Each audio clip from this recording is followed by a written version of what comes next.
Hello friends, welcome back to my channel. तो BTH के और एक लेटेस्ट एपिसोड में आप लोगों का स्वागत है। तो चलिए स्टार्ट करते हैं। तो इस एपिसोड के स्टार्टिंग में ही हमें एल्डर जूली और हैकिंग को दिखाया जाता है, जो अभी के लिए आगे की तरफ बढ़ रहे हैं। मगर थोड़ी देर बाद वो दोनों रुक जाते हैं, क्योंकि वो दोनों अभी के लिए ये सेंस कर लिया है कि उनकी ईस्टर्न ड्रैगन आइलैंड को चारों तरफ से घेर लिया गया है और अभी के लिए ईस्टर्न ड्रैगन आइलैंड के ऊपर एक प्रोटेक्टेड बैरियर लगा हुआ था। बट ये प्रोटेक्टेड बैरियर भी ज्यादा देर तक ईस्टर्न ड्रैगन आइलैंड के लोगों को बचा नहीं सकते और ये बात इन दोनों को बहुत अच्छे से पता है। तो इस वजह से जब वो दोनों प्रोटेक्टेड बैरियर के अंदर की सीन देखते हैं, तब वो दोनों काफी ज्यादा हैरान हो जाते हैं, क्योंकि अभी के लिए ईस्टर्न ड्रैगन आइलैंड की एंट्रेंस पे जो गार्ड्स थे वो कोई भी अब नहीं बचा है। इस वजह से एल्डर जूली और हैकिंग आपस में बात करने लगते हैं। अभी के लिए हमारी ड्रैगन एम्प्रेस को जल्द से जल्द प्रोटेक्ट करना होगा, नहीं तो हमारे ईस्टर्न ड्रैगन आइलैंड पूरी तरीके से मिट जाएगा। बट उन दोनों एल्डर की ये बात बोलने के साथ ही एक बंदा बहुत ही तेजी से इन दोनों के ऊपर अटैक कर देता है और इस अटैक की वजह से हैकिंग काफी ज्यादा इंजर्ड हो जाता है और इसे देखकर एल्डर जूली कहने लगता है, ब्रदर हैकिंग, क्या आप अभी के लिए ठीक तो हो ना? बट तभी हैकिंग कहता है, आखिर तुम कौन हो जो हम लोगों को अपने आइलैंड पे जाने से ही रोक रहे हो? बट तभी वहाँ पर दो बंदा अपीयर हो जाता है, जो अभी के लिए काफी ज्यादा स्वैग से कहता है, बाकी तीनों ड्रैगन किंग की ऑर्डर से कि कोई भी ड्रैगन आइलैंड के अंदर नहीं जा सकता है। और तभी हम देखते हैं जो यंग वॉरियर था, उसके हाथ में ईस्टर्न ड्रैगन आइलैंड के एक वॉरियर था और वो पर्सन अभी के लिए ईस्टर्न ड्रैगन आइलैंड की वॉरियर को मार के उसके मॉन्स्टर कोर को बाहर निकल लेता है और उसके बाद वो उस मॉन्स्टर कोर को बहुत ही खुशी के साथ खाने लगता है। और ये पर्सन ईस्टर्न ड्रैगन आइलैंड के कियान शुआन है और उसके साइड में जो एल्डर है वो नॉर्थर्न ड्रैगन आइलैंड के हुजुआन है। मगर तभी हैकिंग कहता है, तुम अभी के लिए अपने लोगों को मारकर ही उसके कोर को एब्सॉर्ब कर लिया, ये कितना शर्मिंदगी की बात है। और तभी ये सुन के एल्डर जूली कहता है, अभी के लिए तुम दोनों को शर्म आना चाहिए, आखिर तुम लोग कैसे अपने ड्रैगन एम्प्रेस के खिलाफ ऐसे घटिया प्लान बनाया है। और तभी ये सुन के नॉर्दर्न ड्रैगन आइलैंड की बुढ़ा कहता है, तुम्हें तो पहले खुद के बारे में सोचना चाहिए, तुम तो मुझे ज्ञान देने में लगे हुए हो। बट ये सुन के एल्डर जूली कहता है, अगर ये बात ड्रैगन एम्प्रेस को पता चल गई तो तुम लोगों को क्या हालत होगा, ये तो तुम लोगों को बहुत अच्छे से पता है। बट ये सुन के कियान शुआन कहता है, एक छोटी सी लड़की हम लोगों की क्या ही बिगड़ेगा, तो इस वजह से जब वो मेरी हाथ में लगेगा तब मैं उसे एक चिट्टी की तरह मसल दूंगा। और ये सुन के नॉर्थर्न ड्रैगन आइलैंड की वो बुढ़ा कहता है, हाँ तुमने सही कहा है, क्योंकि बोलर की उम्र में बहुत ही छोटी है, बट वो अपने आप को ड्रैगन एम्प्रेस कहती है। और उस लड़की की तो इतनी हिम्मत, वो तीनों ड्रैगन आइलैंड की पोजीशन को लेकर सभी के ऊपर राज करना चाहती है। और अभी के लिए मैं तुम दोनों को बता दूं, वो लड़की सिर्फ तुम लोगों को बुद्धू बना रही है, बट हम लोग उसकी सच्चाई जानते हैं, क्योंकि वो लड़की सबके सामने एक फॉल्स एम्परर बनने की नाटक कर रही है। बट तभी एल्डर जूली कहता है, आखिर जी ड्रैगन एम्प्रेस है या नहीं, ये तो तुम दोनों को भी बहुत अच्छे से पता है। बट तभी हैकिंग कहता है, हमें अभी के लिए इन लोगों की बकवास को नहीं सुनना है, क्योंकि अभी के लिए हमें दूसरी जगह पर फोकस करना है। हमारी जो ड्रैगन एम्प्रेस है वो अभी के लिए हम लोगों की इंतजार कर रही होगी, वो ज्यादा देर तक सब कुछ अकेले नहीं संभाल पाएगी। और ये कहते ही है कि उन दोनों के ऊपर अटैक करने के लिए जाता है। बट तभी एल्डर जूली कहता है, ये दोनों अभी के लिए हबसंत लेवल की कल्टिवेटर है, इस वजह से तुम अकेला इन दोनों के सामना नहीं कर सकते हो। बट हैकिंग एल्डर जूली की कोई भी बात नहीं सुनता है, वो सीधा उन दोनों के ऊपर अटैक कर देता है। बट अभी के लिए नॉर्थर्न ड्रैगन आइलैंड की वो बुढ़ा काफी ज्यादा पावरफुल होने की वजह से वो हैकिंग को बहुत ही बुरी तरीके से पीटने लगता है। और उसके बाद वो बुढ़ा कहता है, लगता है अभी के लिए तुम अपने ड्रैगन एम्प्रेस के साथ ही मरना चाहते हो, क्योंकि वो लड़की बहुत ही जल्दी हमारी तीनों ड्रैगन किंग के हाथ में मरने वाली है। बट तभी एल्डर जूली भी हैकिंग की मदद करने के लिए जाता है और उसके बाद एल्डर जूली इन दोनों को कहता है, अभी के लिए हम चारों ही तो इसी ड्रैगन आइलैंड के लोग हैं, बट फिर भी हम लोग आपस में लड़ रहे हैं, तो आखिर तुम लोग कैसे इस चीज को होने दे सकते हो? बट अभी के लिए एल्डर जूली की बातों से उन दोनों की तो कोई भी फर्क नहीं पड़ता है, तो इस वजह से वो दोनों ही एल्डर जूली को पीटने लगता है। और अभी के लिए एल्डर जूली के ऊपर काफी सारे स्पिरिचुअल अटैक भी किया जाता है। बट तभी वो सभी अचानक से रुक जाते हैं और तभी हैकिंग कहता है, अभी के लिए हमारी ड्रैगन एम्प्रेस को हम लोगों की जरूरत है, क्योंकि वो ज्यादा देर तक इस बैटल को कंट्रोल नहीं कर सकती, तो इस वजह से हमें बहुत ही जल्दी कुछ करना ही होगा। और ये बोलते ही हैकिंग अपनी ब्लड एसेंस को जलाने लगता है और इस वजह से हैकिंग की ब्लड एसेंस उसके शरीर से बाहर निकल के पेड़ की जड़ों की तरह उन दोनों को जकड़ लेता है। और तभी इस चीज को देखकर नॉर्थर्न ड्रैगन आइलैंड की वो बुढ़ा कहता है, हैकिंग तो अपनी ब्लड एसेंस को बर्न कर रहा है। बट तभी हम देखते हैं हैकिंग की जो ब्लड एसेंस है वो पूरी तरीके से एक बॉल की शेप ले लेता है और उसके बाद हैकिंग की ब्लड एसेंस बहुत ही बुरी तरीके से उन दोनों एल्डर्स को जकड़ लेता है और इस वजह से उन दोनों की हालत भी काफी ज्यादा खराब हो जाते हैं। और अभी के लिए हैकिंग सिर्फ अपने ड्रैगन एम्प्रेस को बचाने के लिए अपनी जान की बिना परवाह किए ही ब्लड एसेंस को बर्न कर रहा है, तो इस वजह से हैकिंग अभी के लिए काफी ज्यादा वीक हो जाता है। बट तभी इस चीज को देखकर एल्डर जूली कहता है, हैकिंग तुम ऐसा मत करो, नहीं तो तुम खुद ही मर जाओगे। बट ये यह सुन के हेकिंग कहता है, ब्रदर जूली तुम जल्दी से जाओ और हमारी ड्रैगन एम्प्रेस को बचा लो, क्योंकि तुम जितने देर तक यहाँ पर रहोगे हमारी ड्रैगन एम्प्रेस को उतना ही मुश्किलों का सामना करना पड़ेगा। तो इस वजह से तुम जल्दी से जाओ, क्योंकि मैं ज्यादा देर तक इन दोनों को होल्ड नहीं कर सकता। और यह सुन के एल्डर जूली ना चाहते हुए भी वहाँ से चला जाता है। और उसके बाद वो कहता है, हेकिंग मैं कभी भी तुम्हारी सैक्रिफाइस को नहीं भूलूंगा। बट तभी एल्डर जूली को जाते हुए देखकर किंग शुआन कहता है, हम लोग उसे ऐसे ही नहीं जाने दे सकते, तो इस वजह से हमें जैसे तैसे करके उसे तो रोकना ही होगा। और ये बोलते ही वो बंदा अपने हाथों में पावर्स को कलेक्ट करने लगता है। और उसके बाद वो कहता है, लेकिन तुम्हें क्या लगता है कि तुम्हारे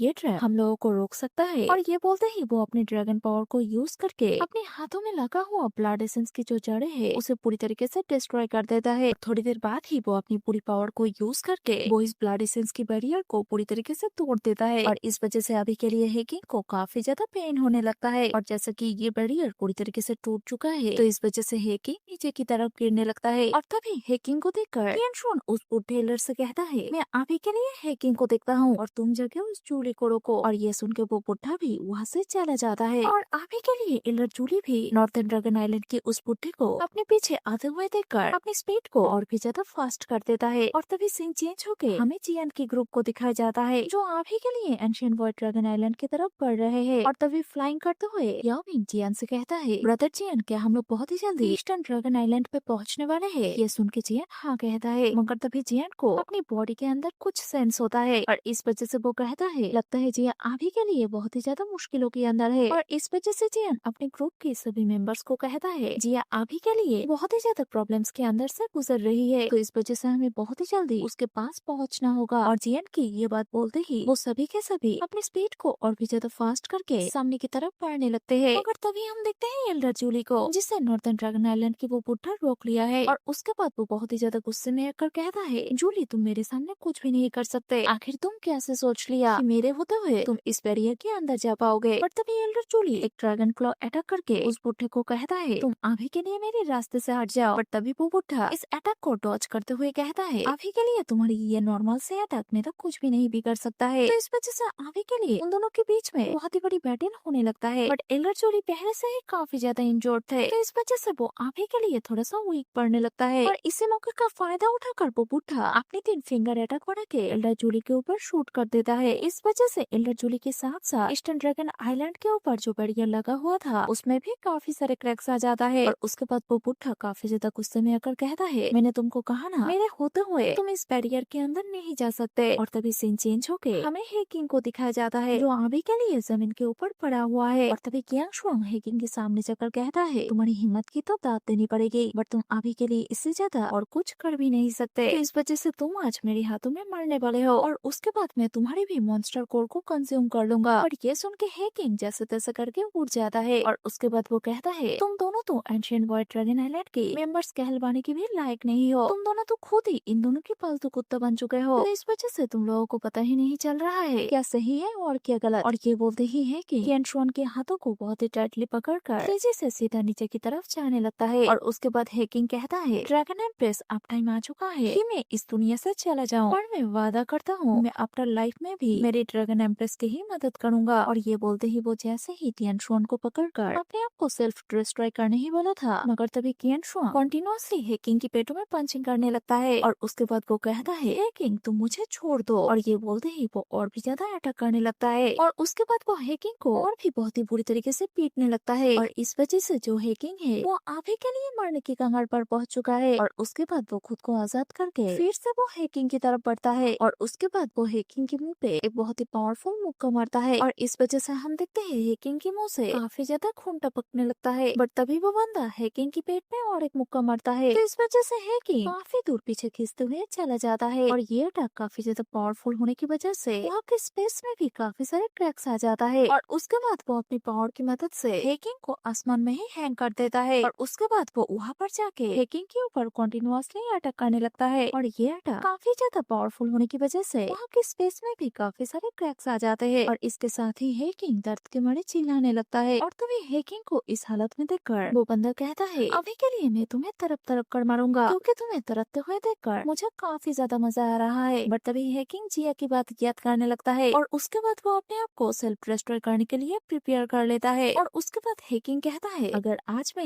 यहाँ पर मरता हूँ तो मैं तुम्हें तुम्हें भी लेकर मरूंगा। और ये कहते ही है कि वहाँ की सारी एनर्जी को अपनी तरफ खींचने लगता है। और उसके बाद है कि जब खुद को डिस्ट्रॉय करने वाला था तभी वो बंदा हेकिंग को रोकते हुए कहता है, तुम्हें क्या लगता है मैं तुम्हें ऐसे ही मरने दूंगा? और ये बोलते ही वो एक पावरफुल स्लैश अटैक बना के सीधा हेकिंग की तरफ शूट कर देता है। और इस वजह से जब वो अटैक हेकिंग की चेस्ट में लगता है तब हेकिंग अपने आप को डिस्ट्रॉय भी नहीं कर पाता है। और इस वजह से कियान शुआ हेकिंग के सामने जाकर बहुत ही टाइटली उसके मुंह को पकड़ लेता है। और उसके बाद वो कहता है, तुम्हें क्या लगता है कि तुम अपनी मर्जी से मर सकते हो? अगर तुम ऐसे ही मरना चाहते हो तो मैं क्या तुम्हें मरने दूंगा? तो इस वजह से अगर तुम मेरी गुलामी करोगे तो मैं तुम्हें छोड़ सकता हूँ। ये सुन के हेकिंग को और भी ज्यादा गुस्सा आ जाता है। तो इस वजह से वो दोबारा अपने आप को सेल्फ डिस्ट्रॉय करने की कोशिश करता है। और ये देख के कियान शुआंग भी हेकिंग की फेस को और भी टाइट करके पकड़ लेता है। और उसके बाद वो कहता है, हेकिंग तुम्हें तो मरना ही पड़ेगा कि तुम इतना मार खाने के बावजूद भी अपनी ड्रैगन एम्प्रेस की तरफ लॉयल हो। बट अभी के लिए मैं तुम्हें एक बात बता दूं, इस बैटल के एंड में हमारे तीनों ड्रैगन किंग ही जीतने वाले हैं। तो इस वजह से मैं तुम्हें मारने के बाद तुम्हारे बाकी साथियों को भी मैं तुम्हारे पास ही पहुंचा दूंगा। तो इस वजह से ड्रैगन टाउन में तुम्हें बहुत ही जल्दी अपने फ्रेंड्स मिलने वाले हैं। और ये कहते ही वो अपनी पावर को यूज करके हेकिंग की पूरी एनर्जी को एब्सॉर्ब करने लगता है। बट अभी के लिए हेकिंग काफी ज्यादा वीक होने की वजह से वो कुछ कर भी नहीं पाता है। तो इस वजह से वो सिर्फ अपने ड्रैगन एम्प्रेस के बारे में सोचने लगता है। और तभी हम देखते हैं हेकिंग की आंखें बंद हो जाता है। और तभी इस चीज को देखकर कियान शुआंग तो काफी ज्यादा खुश हो जाता है। मगर तभी पीछे से जियान आके उसके सिर पर हाथ रखता है। तभी जियान अपनी थोड़ी सी हेवनली फ्लेम को बाहर निकलकर कियान शुआंग को कहता है, क्या तुम उसके सिर को जल्दी ही क्रैश कर सकते हो? बट ये सुन के कियान शुआंग काफी ज्यादा हैरान हो जाता है। मगर तभी जियान अपने हाथ को थोड़ा सा प्रेस करता है। तो इस वजह से कियान शुआंग की आंखों से ब्लड निकल आता है। और तभी हेकिंग धीरे धीरे करके अपनी आंखों को खोलता है। उसके बाद वो जैसा ही अपनी आंखों के सामने जियान को देखता है वो लड़खड़ाते हुए जियान को पुकारता है। बट ये सुन के कियान शुआंग कहता है, लड़के तुम मुझे ऐसे मार नहीं सकते क्योंकि मैं नॉर्थर्न ड्रैगन आइलैंड के एक एल्डर हूँ। तो इस वजह से हम दोनों बात करके इस मैटर को सॉल्व कर सकते हैं। बट ये सुन के जियान कियान शुआंग के सिर को ही रिफाइन करने लगता है। और उसके बाद जियान कहता है, तुम्हारे पास बस 3 ही सेकंड है तो तुम इसके अंदर ही हेकिंग को छोड़ दो। बट ये सुन के हेकिंग कहता है, जियान तुम मेरी परवाह मत करो, तुम इसे मार दो क्योंकि ये नॉर्थर्न ड्रैगन आइलैंड की एक हाफ संत है। तो इस वजह से इसका डेथ होना तो बहुत ही जरूरी है। ये सुन के कियान शुआंग कहता है, लड़के तुम पागल मत बनो क्योंकि अगर मेरा कुछ भी हो जाता है तो मैं इसे नहीं छोड़ूंगा, मैं भी इसे मार दूंगा। बट ये सुन के जियान तो अपनी उल्टी गिनती स्टार्ट कर देता है। तो इस वजह से जैसे ही जियान तो कहता है तब वो तुरंत ही हेकिंग को छोड़ देता है। और उसके बाद वो जियान को कहता है, लड़के अब तो तुम मुझे छोड़ दो क्योंकि मैंने इसे जाने दिया है। और ये सुन के जियान भी उसे धकेल देता है। उसके बाद जियान तेजी से जाकर हेकिंग को पकड़ता है। उसके बाद वो पूछने लगता है, सीनियर हेकिंग क्या आप ठीक हो? और ये बोलते ही जियान उसे कई सारे पिल्स देता है। और उसके बाद वो कहता है, सीनियर आप पहले अपने आप को हील करो, बाकी सारे मैटर्स को मैं संभाल लूंगा। बट तभी कियान शुआंग कहता है, अगर ये लड़का यहाँ पर नहीं आता तो मैं कब का ही इसे मार देता, लेकिन अब कियान शुआंग को अपनी मौत के डर लगने लगा था। तो इस वजह से वो जियान को रेस्पेक्ट देते हुए कहता है, मैं नहीं जानता हूँ आप कौन हो, बट ये चीज एंशिएंट व्हाइट ड्रैगन आइलैंड की इंटरनल मामला है। इस वजह से आपको इस मैटर में पढ़ने की कोई जरूरत नहीं है। बट जियान अभी के लिए इन सभी बातों से ध्यान ही नहीं देता है। और इस वजह से वो हेकिंग को पूछने लगता है, सीनियर क्या आप अभी के लिए ठीक हो? और ये सुन के हेकिंग कहता है, जियान मैं अभी के लिए ठीक हूँ, बट तुम इसे छोड़ के सही नहीं किया क्योंकि ये बंदा नॉर्थर्न ड्रैगन आइलैंड की एक एक्सपर्ट है। और तभी कियान शुआंग कहता है, सीनियर मैं नहीं जानता हूँ आप कौन हो, हमारे आसपास ही तीनों ड्रैगन किंग्स है। तो इस वजह से कोई भी स्टेप लेने से पहले दोबारा सोच लीजिए। बट तभी हेकिंग कहता है, जियान तुम जाके मेरे ड्रैगन एम्परर की हेल्प करो, तब तक मैं इसे संभालता हूँ। बट हेकिंग की ये बात सुन के वो बंदा भड़क जाता है। इस वजह से वो कहता है, तो तुम अभी भी मुझे रोकने की कोशिश करोगे? बट तभी जियान सामने आकर कहता है, आप संत होके मेरे सामने इतना ज्यादा उछल रहे हो, तुम्हारी इतनी हिम्मत? और ये बोलते ही जियान अपने दाओशन की पावर को यूज करता है। तो इस वजह से अगले ही पल पीछे से एक बहुत ही बड़े स्पिरिचुअल पाम आके कियान शुआंग को पकड़ने लगता है। बट अगले ही पल जब वो सामने मुड़ता है तब जियान अपने हाथ से इसके फेस को पकड़ लेता है। और अभी के लिए एक दाओशन को अपने सामने देखकर कियान शुआंग की हालत काफी ज्यादा खराब हो जाता है। और इस वजह से वो कहने लगता है, ये नहीं हो सकता। मगर तभी जियान इसके सारी पावर को एब्सॉर्ब करके अपनी क्लैन टैटू से उसको सील कर देता है। और उसके बाद जियान कियान शुआंग की बॉडी को हेकिंग की तरफ फेंक कर कहता है, सीनियर अभी के लिए आपको जो सही लगे आप इसके साथ वो ही कर सकते हैं। बट तभी हेकिंग काफी ज्यादा हैरान होकर कहता है, बट जियान ये कैसे हो सकता है, तुम इतने जल्दी ही दाओशन लेवल के फर्स्ट टर्न में कैसे पहुंच गया? बट तभी जियान हेकिंग के सामने आकर उसे जिया के बारे में पूछने लगता है। और अभी के लिए जियान ये भी पूछने लगता है, आखिर हेकिंग यहाँ पर क्यों है? बट ये सुन के हेकिंग कहता है, बाकी तीनों ड्रैगन किंग मिलकर जिया को सील कर दिया है, तो इस वजह से हम सब लोग उसके अंदर नहीं जा सकते। बट फिर भी जब हम लोग उसके अंदर जाने की कोशिश किया तब कियान शुआंग और एक एल्डर हम दोनों के ऊपर अटैक अटैक कर दिया है। बट तभी याओमिंग अपने साथ ही एल्डर जूली के साथ जिसने फाइट किया था यानी नॉर्थर्न ड्रैगन आइलैंड के वो बुढ़ा, उसे याओमिंग अपने साथ लेके आता है और अभी के लिए याओमिंग के साथ साथ एल्डर जूली भी यहाँ पर आ जाता है। और उसके बाद एल्डर जूली हेकिंग को देखकर तुरंत ही उसके पास पहुँच जाता है क्योंकि एल्डर जूली हेकिंग को जिंदा देखकर काफी ज्यादा खुश है। बट तभी हेकिंग कहता है जियान मेरी जान बचाया है और ये सुन के एल्डर जूली जियान के सामने ग्रीट करके उसे थैंक यू कहता है। बट अभी के लिए 9 पाइथन ड्राइव की चीफ को देखकर वो दोनों काफी ज्यादा हैरान है क्योंकि ये लोग तो सुना था 9 पाइथन ड्राइव इनके ओपोनेंट बनेगा। बट तभी जियान कहता है सीनियर्स आप दोनों ज्यादा टेंशन मत लीजिए क्योंकि ब्रदर याओमिंग मेरा बहुत ही अच्छा दोस्त है। बट तभी याओमिंग सामने आकर कहता है आप लोगों ने जिस बात को सुना है ये गलत नहीं है क्योंकि मेरे पहले जो मेरे ट्राइब के लीडर था वो मेरी खुद के भाई था, उसी ने ही आप लोगों के ओपोनेंट के साथ हाथ मिलाया था। बट अब जब मैं लीडर बन चुका हूँ तो इस वजह से मेरी ट्राइब की सारे पावर्स मेरे हाथ में है और जैसा कि ब्रदर जियान मेरा फ्रेंड है तो इस वजह से मैं उसके साथ दे रहा हूँ। और ये सुन के हेकिंग और एल्डर जूली याओमिंग के सामने ऐसे रूड बिहेव करने की वजह से वो दोनों काफी ज्यादा शर्मिंदा फील करता है और इस वजह से वो दोनों ही याओमिंग के सामने माफी भी मांगता है। और ये सुन के याओमिंग भी कहता है कोई बात नहीं क्योंकि आप लोगों ने जो सुना है आप लोग उसी की बेस में मुझे जज किया। और तभी जिया के बारे में इन दोनों को पूछने लगता है। बट ये सुन के एल्डर जूली कहता है अभी के लिए जिया के बारे में हम लोगों को कुछ भी पता नहीं है क्योंकि हम लोग जब बाहर गए थे तभी वो तीनों ड्रैगन की सीधा जिया के ऊपर अटैक किया है और अभी के लिए हमारी जो ईस्टर्न हॉल है वो पूरी तरीके से सील्ड है। और ये बोलते ही वो दोनों जियान के सामने ग्रीट करते हैं और ये सुन के जियान एक पल की भी देरी ना करके सीधा अपनी पूरी ग्रुप को लेकर ईस्टर्न हॉल की तरफ चला जाता है। और तभी सीन चेंज होके हमें ईस्टर्न ड्रैगन आइलैंड को दिखाया जाता है जहाँ पर अभी के लिए चारों तरफ से वर्शिप उस बैरियर को घेर के रखा था और वो लोग इस बैरियर के ऊपर कंटिन्यूअसली अटैक कर रहे थे। और अभी के लिए इस बैरियर की एंट्रेंस के बाद बाकी तीनों ड्रैगन किंग भी पहुंच चुके हैं। और उसके बाद यह कि सभी वॉरियर्स को मरते हुए कहता है तुम्हारी ड्रैगन एम्प्रेस ज्यादा देर तक टिक नहीं पाएगी तो इस वजह से हम लोग बहुत ही जल्दी ईस्टर्न ड्रैगन आइलैंड की सभी मैजिकल बेस्ट को मार देंगे। और अभी के लिए ये बात शुआनमू ईस्टर्न ड्रैगन आइलैंड की ग्रैंड एल्डर किंग शान को कहने लगता है। अभी के लिए शुआनमू किंग शान को पैरों तले मसलते हुए कहता है अगर तुम भी अपनी बाकी लोगों के साथ मेरे ग्रुप में शामिल हो जाते हो और इसके साथ ही मुझे अपना किंग मान लेते हो तो मैं तुम्हारी जान को बख्श दूंगा। और अगर तुम अभी के लिए मेरी बात नहीं भी मानते हो तो मैं फिर भी तुम्हें अभी के अभी नहीं मारूंगा क्योंकि तुम भी ड्रैगन आइलैंड से बिलोंग करते हो तो इस वजह से तुम अपनी आंखों से देखो कैसे हम तीनों ड्रैगन किंग मिलके उस छोटी सी लड़की को सबक सिखाते हैं। और ये बोलते ही वो अपनी पैर से ग्रैंडेलर को कुचलने लगता है। बट तभी ग्रैंडेलर कहता है अभी के लिए तुम लोग जितना भी कोशिश कर लो बट तुम लोग कभी भी हमारी ड्रैगन एम्प्रेस को नहीं हरा सकते और तुम लोग तो काफी ज्यादा घिनौनी वाली हरकत किया है क्योंकि तुम दोनों dragon island ancient world dragon island के नाम खराब कर रहे हो और जिया तो तुम लोगों की हर वक्त फलाई जाती है बट तुम लोग तो लालची बन चुके हो तो इस वजह से ईस्टर्न ड्रैगन आइलैंड की अगर एक भी लोग जिंदा बचेगा और जब तक उसके सांस चलेगा तब तक वो अपनी पूरी लगन से हमारी ड्रैगन एम्प्रेस के ही साथ देगा। बट यह सुन के वो बंदा कहता है तो ऐसी बात है एक बार हेवन डेमन फिनिक्स ट्राइब के लोगों को आने दो और उसके बाद मैं भी देखता हूँ तुम लोग आखिर कितना ज्यादा उछलते हो। बट ये सुन के ग्रैंडेलर कहता है वो क्लैन हमारी जानी दुश्मन है तो इस वजह से क्या तुम लोगों को शर्म नहीं आया कि तुम लोग अपने फायदे के लिए हमारी एनिमीज को ही अपनी अलायंस में शामिल कर लिया। तुम लोगों को नई ड्रैगन एम्प्रेस से प्रॉब्लम है बट तुम लोग तो हमारी ग्रेट एम्परर को भी मान नहीं रखा क्योंकि तुम लोग तो इतना ज्यादा नीचे गिर चुके हो कि अपनी जाने दुश्मन के साथ ही हाथ मिला लिया है। ये सुन के वो बंदा कहता है ओल्ड एंसेस्टर तो कितने सालों से लापता है और हम लोगों को तो ये भी नहीं पता आखिर वो जिंदा है या नहीं और मुझे तो लगता है वो मारे जा चुके हैं। और अगर हम लोग हेवन डेमन फिनिक्स ट्राइब की बात करें तो उसे तो हम लोग बाद में सबक सिखाएंगे बट पहले हमें तुम्हारी ड्रैगन एम्प्रेस और तुम लोगों को अपने रास्तों से हटाना होगा क्योंकि बहुत सालों से हमारी एंशिएंट वर्ल्ड ड्रैगन आइलैंड बटा हुआ है तो इस वजह से हम लोग तुम लोगों को साफ करके इस ड्रैगन आइलैंड को फिर से एक साथ करेंगे। बट ये सुन के ग्रैंडेलर कहता है अगर तुम लोग गद्दारी नहीं करते तो हम लोग तो एक ही रहते। बट ये सुन के वो बंदा काफी ज्यादा गुस्सा हो जाता है और इस वजह से वो एक बहुत ही पावरफुल पंच अटैक करके कहता है मैं तुम्हें अभी के अभी जान से मार डालूंगा क्योंकि तुम्हारी जुबान काफी ज्यादा तेज चलता है। बट तभी जियान अपने पूरी ग्रुप को लेकर वहाँ पर आ जाता है और अभी के लिए जियान और जियान के ग्रुप वहाँ की सभी वर्शिप को डिस्ट्रॉय करते हुए आ रहा था। और इस चीज को देखकर ये किंग कहता है आखिर यहाँ पर हैकिंग और एल्डर जूली के साथ साथ इतने सारे ह्यूमंस कैसे एंटर कर पाया है। लगता है ये सभी लोग हमारी उन दोनों गार्ड्स को डिफेंड कर दिया है। और अभी के लिए एल्डर जूली और हैकिंग के साथ जितने भी ह्यूमंस आ रहे हैं लगता है वो लोग काफी ज्यादा स्ट्रॉन्ग है। और तभी हम देखते हैं एल्डर जूली को जो अभी के लिए जियान को कहता है अभी के लिए हमारी जिया उस बैरियर के अंदर है। और ये सुन के जियान कहता है ठीक है अभी के लिए सब कुछ मेरे ऊपर छोड़ दीजिए। मगर तभी वो ड्रैगन की अपने सभी वॉरियर्स को एल्डर जूली और हैकिंग के साथ साथ सभी ह्यूमंस के ऊपर अटैक करने के लिए ऑर्डर देता है। तभी सभी वॉरियर्स को अपनी तरफ आते हुए देखकर जियान अपने 6 जॉइंट रूलर टेक्निक का यूज करता है और अभी के लिए जियान के ये अटैक काफी ज्यादा पावरफुल होने की वजह से जितने भी वॉरियर्स इस अटैक के कांटेक्ट में आते हैं वो सभी के सभी वहीं पर ही मर जाते हैं। और उसके बाद जब जियान के ये अटैक उस बैरियर में जाके लगता है तब वहाँ पर बहुत ही बड़ी ब्लास्ट होता है और इस वजह से वो बैरियर भी टूट के बिखर जाता है। और तभी इस चीज को देखकर जियान अपने मन में कहता है, जिया तुम थोड़ी देर और वेट करो, मैं जल्दी ही तुम्हारे पास आ रहा हूँ। और ये बोलते ही जियान अपनी स्पीड को और भी ज्यादा फास्ट करके तुरंत ही सामने की तरफ जाने लगता है। और आगे के लिए जियान को जाते हुए देखकर जियान के ग्रुप भी अपनी स्पीड को बढ़ाकर जियान को फॉलो करने लगता है। और आगे के लिए ये एपिसोड यहीं पर ही एंड हो जाता है।